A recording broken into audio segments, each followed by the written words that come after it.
नमस्कार dear friends. मी आपला host doctor Swapnil आणि तुम्ही बघत आहात माझा मराठी चॅनल डॉक्टर स्वप्नील वडवेकर. मित्रांनो, आजच्या या टॉपिकमध्ये मी बोलेल नसबद्दल. नस दबणे, नस कमकुवत होणे किंवा नस कमजोर होणे, ज्याला मॉडर्न मेडिसिनमध्ये न्यूरोपॅथीसुद्धा म्हणतात. या टॉपिकवर आज आपण बोलणार आहोत. तर असे भरपूर रुग्ण असतात ज्यांना नस दबण्याचा प्रॉब्लेम असतो आणि त्याच्यामुळे त्यांना वेगवेगळ्या प्रकारचे दुखणे लागतात. आजच्या या छोट्याशा टॉपिकमध्ये आपण जाणून घेऊ की नस म्हणजे काय असते. नस जेव्हा दबली जाते किंवा कमकुवत होते, कमजोर होते, तेव्हा कुठल्या शरीराच्या जे फंक्शन आहे त्याच्यामध्ये बिघाड होतो आणि त्याच्या परिणामस्वरूप रुग्णाला कुठल्या कुठल्या समस्यांना तोंड द्यावं लागतं.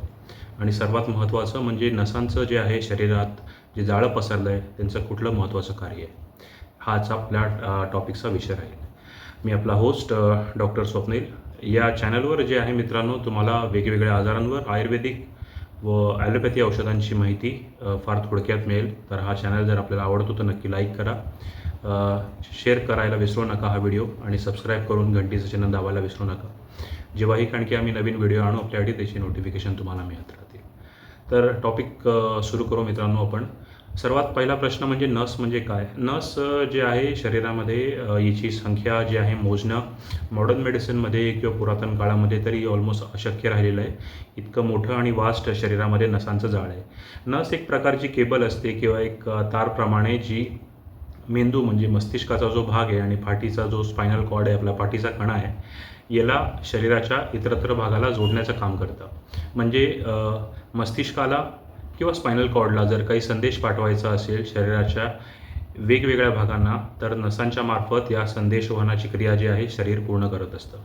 तर जेव्हाही नसांमध्ये कुठल्याही प्रकारचा बिघाड होतो तर त्याचे छोटे असू द्या लक्षणं किंवा मोठ्या स्वरूपाचे सिरियस स्वरूपाचे लक्षणं माणसाच्या शरीरामध्ये तुम्हाला बघायला मिळतात. मी जसं आधी थोड्या वेळापूर्वी सांगितलं की नसांची संख्या मोजणं ऑलमोस्ट मॉडर्न मेडिसिनमध्ये इम्पॉसिबल आहे. पण शरीरामध्ये 43 प्रकारच्या अतिमहत्त्वाच्या नसांच्या जोड्या आहेत. याच्यात 12 ज्या नसांच्या जोड्या आहेत त्या मस्तिष्काच्या ठिकाणी म्हणजे मेंदूच्या ठिकाणी, आणि उरलेल्या ज्या 31 आहे मित्रांनो ते पाठीच्या कण्याच्या इथे आहे. आपण पिंपळाचं पान बघितलं असेल. पिंपळाचं पान जर घेऊन आपण सूर्यप्रकाशात बघितलं तर बारीक बारीक आपल्याला रेषा ज्या आहे पिंपळाच्या लेफ्ट आणि राईट या पानाच्या शेवटपर्यंत गेलेल्या दिसतात. तसंच फार मोठ्या ज्या नसा आहेत ते हळुवारपणे शेवटच्या आपल्या हाताचे बोट झाले, पायाचे बोट झाले आणि इतर जे शरीराचे अवयव आहे, जी आपली रूपरेषा आहे तिथपर्यंत अतिसूक्ष्म प्रमाणात नसांचं जे जाळं आहे पूर्ण शरीरात पसरलेलं असतं. कुठल्याही प्रकारचा जेव्हा शरीरामध्ये नसांचा बिघाड होतो तर आपण आधी हे जाणून घेऊ शॉर्टमध्ये उपचाराच्या आधी की कुठल्या कुठल्या कारणांनी नसमध्ये बिघाड होतो किंवा ती दबते. प्रमुख कारण जे जास्त करून जे बघायला मिळतं मित्रांनो ते आहे व्हिटॅमिन B12ची कमतरता. शरीरामध्ये कुपोषण असेल, जेवण बरोबर नसेल, वृद्धपकाळ आला असेल तर अशा केसेसमध्येही व्हिटॅमिन B12ची कमतरता आणि त्यासोबतच व्हिटॅमिन B1, B6 आणि इतरही रक्ताच्या कमतरतेमुळे शरीरामध्ये नस दबणं किंवा कमकुवत होणं हे बघायला मिळतं. त्याच्या खालोखाल सर्वात जास्त रुग्ण जे बघायला मिळतात ते आहे डायबिटीसचे. शुगरचं जर कॉम्प्लिकेशन कोणाला झालेलं असेल, दीर्घकाळापासून शुगर असेल कोणाला, तर अशा लोकांमध्येही हाताला मुंग्या येणं, पायाला मुंग्या येणं, डोक्याच्या ठिकाणी मुंग्या येणं, हातपाय बधीर पडणं, निरंतर हाताची आणि पायाची जळजळ होणं या डायबिटीसच्या पेशंटमध्ये न्यूरोपॅथी म्हणजे जे आहे नसांचं दबणं किंवा कमकुवत होणं बघायला मिळतं. तिसरं कारण जरा रेअर आहे, डोक्याला मार लागणं, मेंदूला मार लागणं, मोठे ॲक्सिडेंट वगैरे होणं, पाठीला मार लागणं, पाठीच्या मणक्याला मार लागणं हे जास्त करून बघायला मिळतात मित्रांनो. थायरॉईडचे केसेस असतात त्याच्या पाठोपाठ. लठ्ठपणा शरीरामध्ये जर वाढला असेल तरी पण नसांचा प्रॉब्लेम होतो. हे इतके कॉमन प्रॉब्लेम जे आहे मित्रांनो मी तुम्हाला सांगितले. सर्वात जो दुर्मिळ प्रकार आहे, जर कोणी दिव्यांग असेल म्हणजे फिजिकली हँडिकॅप असतील तर अशा पेशंटमध्येही शरीराची जी नॅचरल स्ट्रक्चर आहे, जी ॲनाटॉमी आहे बदलून हाडांच्या संदर्भामध्ये, स्नायूंच्या संदर्भांमध्ये जो थोडीशी विकलांगता येते त्याच्या परिणामस्वरूपसुद्धा नसांची कमजोरी किंवा नस दबण्याचे प्रकार बघायला मिळतात. कुठले लक्षणं बघायला मिळतात हे एकदम शॉर्टमध्ये जाणून घेऊ.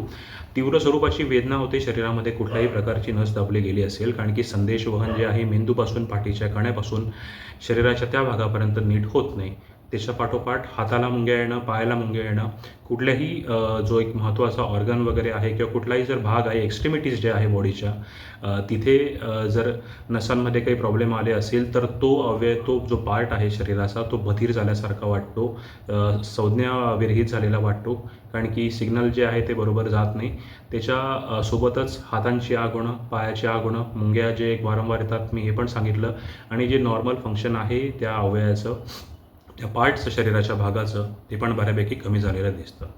तर मेनली हातापायांना मुंग्या येणं, अत्याधिक प्रमाणात आग होणं, डोक्याला मुंग्या येणं, किंवा कमरेचा, जर मणक्याचा विशेषतः बोलायचं झालं तर सायटिका नावाचे आजार आहे. भरपूर असे आजार आहेत ज्याच्यामध्ये नस इन्व्हॉल्व असतात, किंवा मेंदूशी निगडीत जे आजार आहे जिथे मुंग्या येणं, अशा केसेसमध्ये वेगवेगळी लक्षणं तुम्हाला बघायला मिळतात.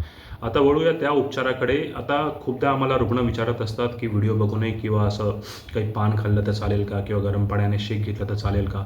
तात्पुरती स्वरूपामध्ये मित्रांनो या उपायांनी थोडासा आराम होतो, बट खूपदा त्यांचं असंही म्हणणं असतं की लवकर होईल का. तर मित्रांनो, लवकर अजिबात होणार नाही. नस जो हा प्रॉब्लेम बघता, नस दबली जाणं हा सोपा प्रकार नसतो, थोडासा कठीण प्रकार असतो. बट चिकाटीने जर आपण उपचार वगैरे केले अशा केसेसमध्ये 2 ते 3 महिने किंवा त्याच्याहूनही जास्त काळ, तर बऱ्यापैकी आपल्याला छान इम्प्रूव्हमेंट बघायला मिळतं. 100मध्ये 90-95% तरी तुम्हाला बऱ्यापैकी आराम होऊन जातो. सर्वात पहिला जो उपाय मी आपल्याला सांगेल तो आहे की भारतीय जी चिकित्साशास्त्र आहे, आयुर्वेद, देशामध्ये नसांचा जो प्रॉब्लेम आहे याचा फार जवळचा संबंध शरीरामध्ये वात या दोषासोबत सांगितलेला आहे. शरीरामध्ये जेव्हाही वात अत्याधिक प्रमाणात वाढतो, त्याचा निगेटिव्ह जो परिणाम आहे, नुकसान करण्याचा परिणाम शरीराच्या नसांवर होत असतो. तर शरीरामध्ये वात कमी करणं आपल्याला नितांत गरजेचं आहे. पावसाळ्याचा सीझन बघता वात कमी करणंही आपल्याला तसं गरजेचं राहतं, कारण की वाताचा प्रकोप या सीझनमध्ये जास्त करून होत असतो. तर आयुर्वेदामध्ये वाताला कमी करण्यासाठी तेलासारखं दुसरं कुठलंही रामबाण औषध सांगितलेलं नाही आहे. त्यातल्या त्यातही त्यांनी तिळाच्या तेलाचा अवलंब करायला सांगितला आहे. आता ज्या रुग्णांच्या घरात तिळाचं तेल आहे, किंवा आपण इझिली कुठल्याही मेडिकल स्टोअरमधून तिळाचं तेल आणू शकतो, आणि उदाहरणार्थ आपल्याला हाताला जर वारंवार मुंग्या येतात, पायाला जर मुंग्या येतात, कमरेच्या भागापासून तर खाली मुंग्या येतात, तर आपल्याला हे तेल कोमट करून जे आहे रात्री झोपताना मालिश करायची आहे. ओरिजिनल पद्धतीमध्ये असं असते की फार भल्या पहाटे उठून जे आहे ही मालिश आपल्याला गरम तेलाने करावं लागते, आणि 1-1.5 तास हे तेल आपल्याला जिरू द्यायचं शरीरामध्ये, आणि मग गरम पाण्याने आंघोळ करायची असते. म्हणजे जेव्हाही तुम्ही मालिश करता या तेलाने, तर शरीराचं जे रक्त सर्क्युलेशन आहे त्या भागाच्या ठिकाणी जिथे नस दबली गेली आहे ते उत्तम होतं. रक्ताचं जसं सर्क्युलेशन होतं, ब्लड सर्क्युलेशन जसं होतं, तिथे वात कमी व्हायलाही मदत होते, हाडांनाही ताकद भेटते, स्नायूंनाही ताकद भेटते, शिरा आणि धमनींनाही ताकद भेटते, आणि सर्वात महत्त्वाचं, जी नस कमकुवत झाली आहे, दबली गेलेली आहे, तिला पण अत्याधिक प्रमाणात बल भेटतं. त्यामुळे मालिश, त्यातल्या त्यात तेलाची मालिश अत्याधिक महत्त्वाची आहे वात कमी करण्यासाठी, आणि दबलेला नसला किंवा कुमकुवत नसला ताकद देण्यासाठी. तिळाचं तेल जर आपण घेऊ शकता तर अतिउत्तम आहे. जर आपल्याला औषधी स्वरूपाचं कुठल्या जडीबुटींचं तेल पाहिजे असेल तर महानारायण तेल फार साधं सोपं भेटणारं तेल आहे, आपण याची मालिश करू शकतात. ज्यांना नाही जमत त्यांनी रात्री झोपताना तेल गरम करून मालिश करायची आहे हाताची, पायाची, किंवा ज्याही भागाचं जर आपला नसांचा प्रॉब्लेम असेल तिथे, आणि सकाळी गरम पाण्याने आंघोळ करायची आहे. कमरेच्या खालचे जे रुग्ण असतील मित्रांनो, त्यांनी गरम पाण्याच्या टपात सकाळी बसलं तरी चालेल. 10 ते 15 मिनिटाचा शेक तरी आपल्याला इथे घ्यायचा आहे. तर 2 तेल मी आपल्याला सांगितले या उपायामध्ये. तिळाचं तेल जे फ्रीली अवेलेबल असतं, आपण कुठेही घेऊ शकतात आरामात, आणि ज्यांना आणखी चांगला रिझल्ट पाहिजे किंवा ज्यांचा त्रास अत्याधिक प्रमाणात जुना आहे, विशेषतः डायबिटीसचे पेशंट, यांनी आठवड्यातनं 3दा तरी मालिश करायची आहे. असे रुग्ण ज्यांना डायबिटीस वगैरे नाही आहे त्यांनी किमान 1 महिना तरी मालिश केली तर बऱ्यापैकी छान रिझल्ट आपल्याला बघायचा मिळतो.